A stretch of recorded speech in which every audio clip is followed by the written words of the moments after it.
पाकिस्तान में जो एफआईआर है तौहीन रसालत की या तौहीन मज़हब की, ये उस तरीके से दर्ज होती भी नहीं है जिस तरीके से चोरी की या कत्ल की होती है कि आप थाने में जाके एक एप्लीकेशन देंगे और एफआईआर जो है वो दर्ज कर लेगा, आपका जो मुहर्रर है वहाँ थाने का वो दर्ज करके एक इन्वेस्टिगेशन ऑफिसर को मार्क हो जाएगी। ऐसा नहीं है इसके अंदर।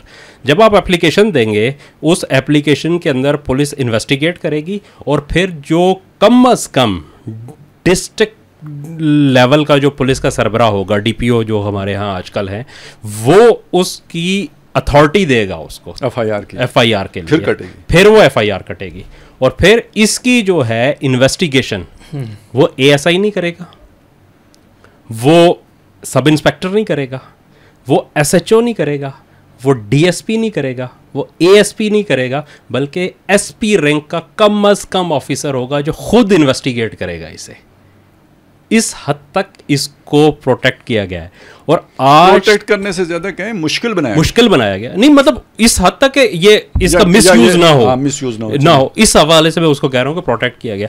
और दूसरी चीज ये है कि अब तक जितनी एफआईआर पाकिस्तान में दर्ज हुई हैं, एक भी झूठी साबित नहीं हुई, एक भी, टिल टू डेट। मतलब कुछ लोगों को शक के फायदे में बरी हुए हैं कि शक है, चूंकि साबित उसके ऊपर उस तरीके से नहीं हो रहा था, उसका मोबाइल से उसने अगर किया है या कहीं जो लोग थे वो आगे पीछे हो गए, गवाह जो है वो उन्होंने पहले गवाही दी थी मुनर्रफ, लेकिन एक भी केस ऐसा नहीं है। मतलब जैसे आसिया का केस था, सबने देखा कि किस तरीके से उसे अदालत ने, साकिब निसार साहब जो थे, क्या उन्होंने तरीका किया और उसको बाहर निकाला। इससे पहले ये इस्लामाबाद का एक केस था जहाँ पे कि वो जो मुद्दई था उसके खिलाफ 6 एफआईआर दर्ज हुई। वो बड़ा मशहूर था, वो अडयाला जेल से जिस वो लड़की थी, एक मेरे जहन में इस वक्त नाम नहीं आ रहा उसका, तो उसका केस था, उसके मुद्दई के ऊपर 6 एफआईआर दर्ज हुई एक ही वक्त में।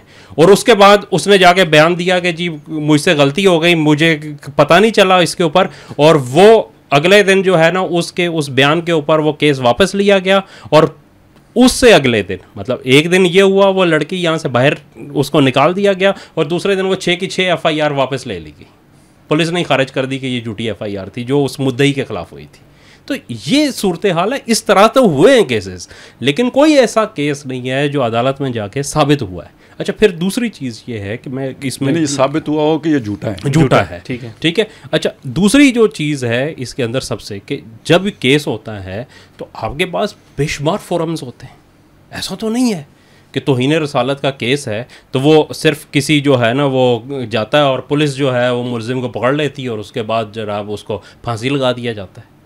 भाई उसके पास कोर्ट होता है, फिर जो है वो मजिस्ट्रेट उसको सज़ा सुनाता है, सिविल जज उसको सज़ा सुनाता है, उसके बाद वो सेशन कोर्ट है, उसके बाद हाई कोर्ट है, उसके बाद सुप्रीम कोर्ट है, और ये अक्सर केसेस जा रहे हैं। और जिन लोगों के ऊपर ये खुसूसन चूँकि आजकल ये हाई कोर्ट में एक केस चल रहा है और वो कह रहे हैं कि जी अलग से कमीशन बनाएं, ऐसे लोग हैं जिनकी सुप्रीम कोर्ट से बेल्स खारिज हो चुकी है।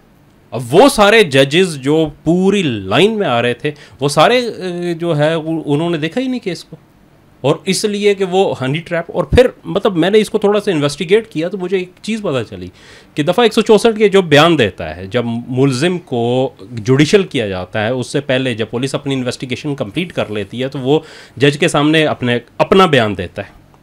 उसके बाद उसने जेल जाना होता है, वो दोबारा पुलिस की कस्टडी में नहीं आ सकता, और इसलिए उसको मतलब इंश्योर किया जाता है कि उसके ऊपर कोई प्रेशर ना हो, क्योंकि उसने अब जेल चले जाना है, वो वापस तो पुलिस के पास आएगा नहीं, तो पुलिस तो उसको कुछ नहीं कह सकती। उसके बाद एक भी बंदे ने वहाँ पे ये नहीं कहा कि मुझे कोई हनी ट्रैप किया गया है या मुझसे जो है ना पैसे मांगे गए हैं।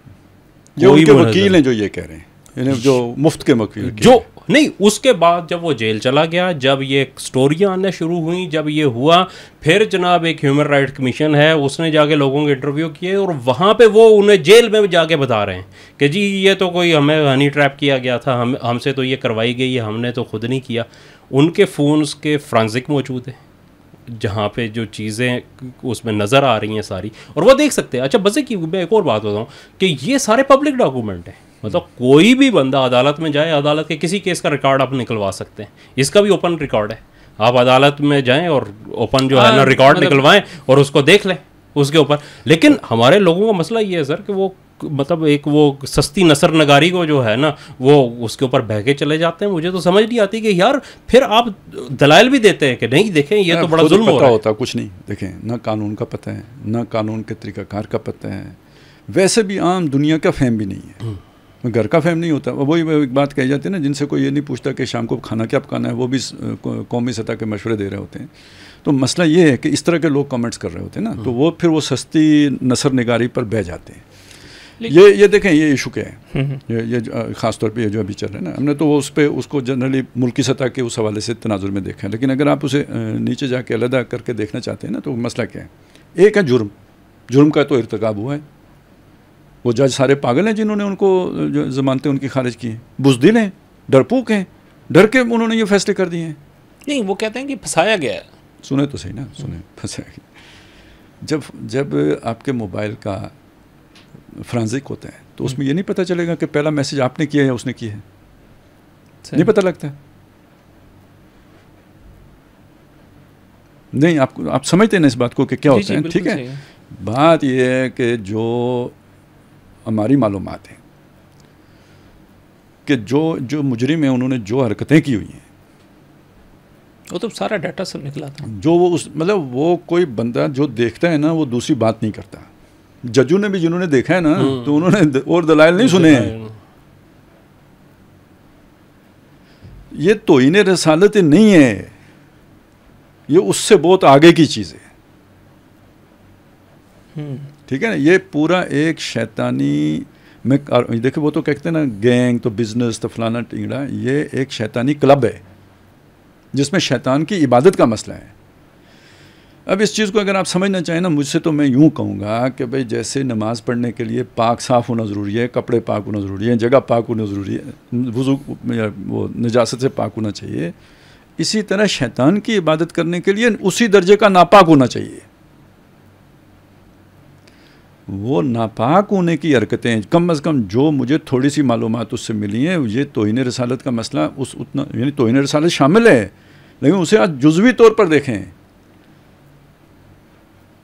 ये शैतान की इबादत के तकाज़े हैं जो उसमें सामने आए हैं। हाँ, आप माँ की नंगी जो है ना वीडियोस शेयर कर रहे हैं, क्या मतलब है उसका? या किसी मतलब बहन के साथ मुलविस हो रहे हैं तो क्या मसला है इसका?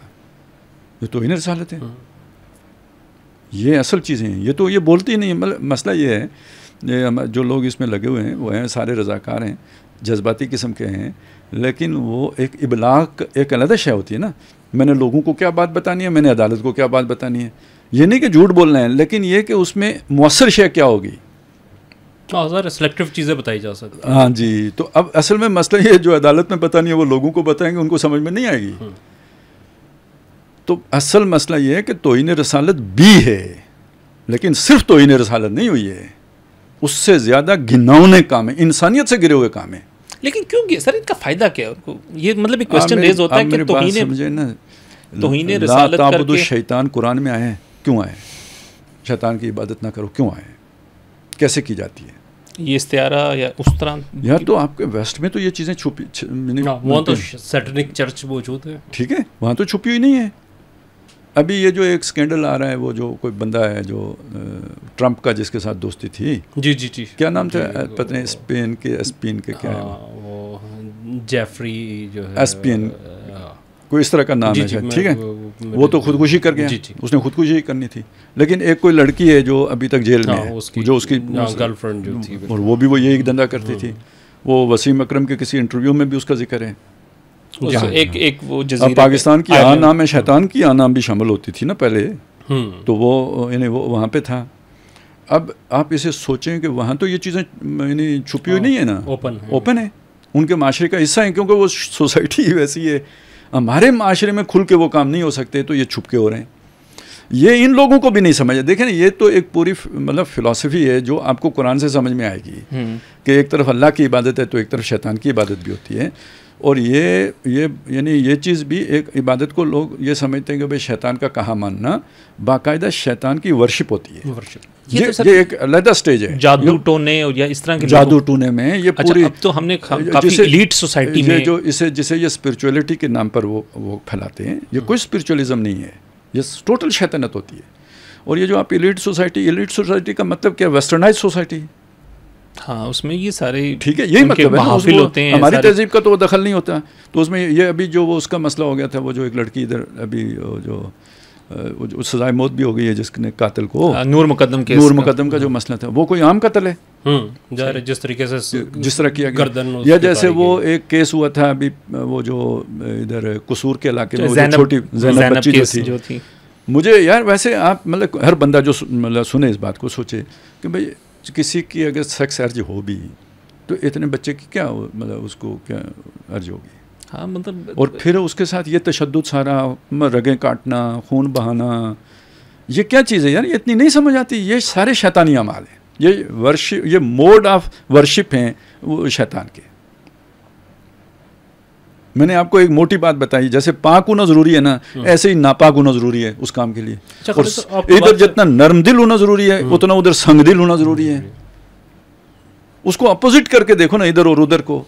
तो ये सारी जो असल मसला है, ये है उस शैतानी यानी पूरे उसका यानी इबादत के तौर तरीक़ों का।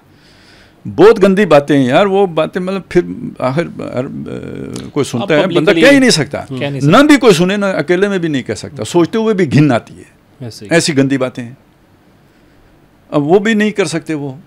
तो उसमें एक चीज़ ये तो मतलब एक है उसमें, और अगर उस पूरे अमल को देखें तो यानी गुनाह के एतबार से हो सकता है सबसे बड़ा यही हो, तौहीन वाला पहलू, लेकिन उनके उस पूरे अमल को देखें तो ये एक जुज़्व है और एक छोटा सा अमल है। ठीक हो गया। अब इसके तहफ़्फ़ुज़ के लिए जो लोग आ जाएंगे ना, अब असल में ये होगा ना कि अब इनको पकड़ेंगे कैसे। पकड़ना बहुत, पाकिस्तान में मैं अपना ज़ाती बात आपको बताऊं जी, हमारे वहाँ से मोटरसाइकिल चोरी हो गया, जाके थाने में दरख्वास्त दिए, उन्होंने दरख्वास्त रख ली, FIR नहीं काटी। FIR कटवाने के लिए बड़ी तगड़ी सवारी करानी पड़ी, फिर जाके FIR कटी। अच्छा FIR काट के किसी ने मुड़ के घास नहीं डाली, वो बाज़ औक़ात गैरत बंदा खा जाता है, बेवकूफ़ी ही होती है, वैसे कोई फ़ायदा नहीं होता है। हो गई तो आप समझें ज़बरदस्ती सदका हो गए। ठीक है, हिकमत की बात तो ये है। बहरहाल जी वो ट्रेस करते करते करते जाके बंदा निकला पटिक्का का। वो सारे वो जो कैमरे शैमरे नहीं लगे, वो सारे हमने खुद किया। ठीक है, पटिक्का पहुँच गए, पटिक्का पहुँचे, फिर वहाँ के थानेदार साहब को मुज़फ़्फ़राबाद जी उसको अप्रोच किया, उस सवारिश लड़ाई, फिर उसने मतलब वो बंदे ढूंढे और उनका शनाख्ती कार्ड नंबर निकाला, उससे सिमों का पता किया।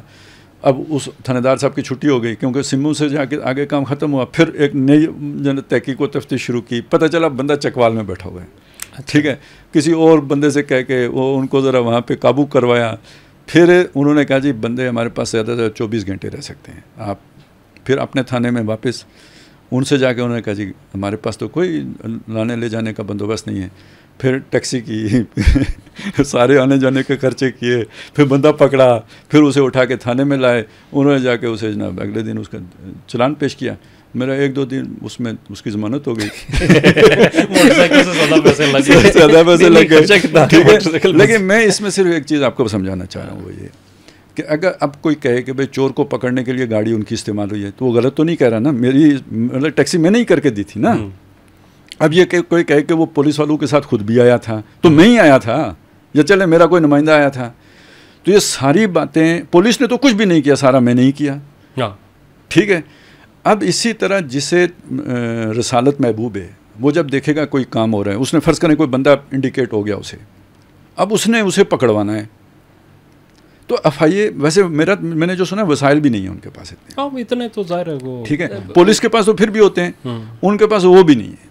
साइबर क्राइम का भी तो देखे ना, इतना बड़ा। तो अब ये मामला इतना नाजुक होता है कि मतलब अगर लोगों को पता लग गया तो वो आपसे छीन के उसे कत्ल कर देंगे। हो जाते हैं लोग, अभी स्वात में नहीं बंदा कत्ल हो गया था, और ताकि लोगों को भी ना पता लगे।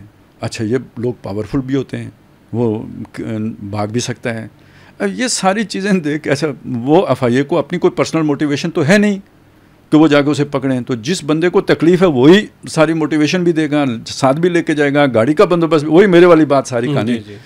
तो अब अगर कोई आप उठ के कहें यार इसमें तो खालिद अब्बासी जो है लाहौर में भी नज़र आता है, नारोवाल में भी नज़र आता है, कसूर में भी नज़र आता है, अटक में भी नज़र आता है, तो भाई वही मोटिवेटर है ना। वो जब तक जो है ना पुश ना करे तो ये हिलता नहीं है इदारा। वो उसकी गाड़ी भी नज़र आती है, वो जी फलाने फ़ोटो में भी नज़र आते हैं। तो ये अच्छा बात ये है कि ये भी पता नहीं रख रखाव में ये सारी बात कर नहीं पा रहे कि भाई हम क्यों नज़र आते हैं। वो मतलब कानूनी तौर पे भी कानूनी, और वो उसको वो एक मतलब गिल्ट फील करके, तो मुझे लगता है कि ज़रा थोड़ी हेजिटेशन का शिकार है। वो खुल के कहें भाई ये मसला था, मुजरिम ये अपनी जगह पे हैं, पकड़ने के लिए हमने ये सारा कुछ किया है, तो क्या मसला है इसमें। नहीं पुलिस और दुनिया भर में एजेंसी, वो फोरेंसिक रिपोर्टें अभी पड़ी हुई है ना सारी, ला के रखें जज साहब के, ज़रा देखें ना, मजे लें, लग पता जाएगा यार, एक देख के बंदे का दिमाग ख़राब हो जाएगा। ये खालिद साहब है, उस दिन भी एक साहब को कह रहा था, वो भी मैंने कहा कि भाई अगर ये देख लो तुम ना जो कुछ है उसके अंदर, तो मैंने कहा कि तुम हो सकता है उठ के उसको गोली खुद मार दो। ये तो कानूनी तरीका तो एक दूर की बात है ना। तो ये तो अच्छा खालिद साहब आपकी बात से मुझे एक और चीज़, गेज, लेस्बियन, ये सारी हल्की बातें रह जाती हैं, जो करतूतें उनकी मतलब, और वो रिकॉर्ड का हिस्सा है, वो हर बंदे के लिए अवेलेबल है, वो कुछ जो जानना चाहे वो जाके देख सकता है उसके ऊपर। ये कोई ऐसी चीज़ नहीं है कि जो छुपी हुई है इसके ऊपर, तो किसी की कहानियों से 400 के लगभग केसेस हैं। तो अच्छा खालिद साहब एक और चीज़ आप, अच्छा ये भी कोई गैर मुस्लिम एक आध है, कोई गैर मुस्लिम, एक कोई थोड़े से, हर मसलक के लोग हैं, और सारे अच्छा ज़्यादातर मजहबी लोग हैं, मजहबी लोग भी हैं, मजहबी लोगों के लिए लिबरल लोग खड़े हुए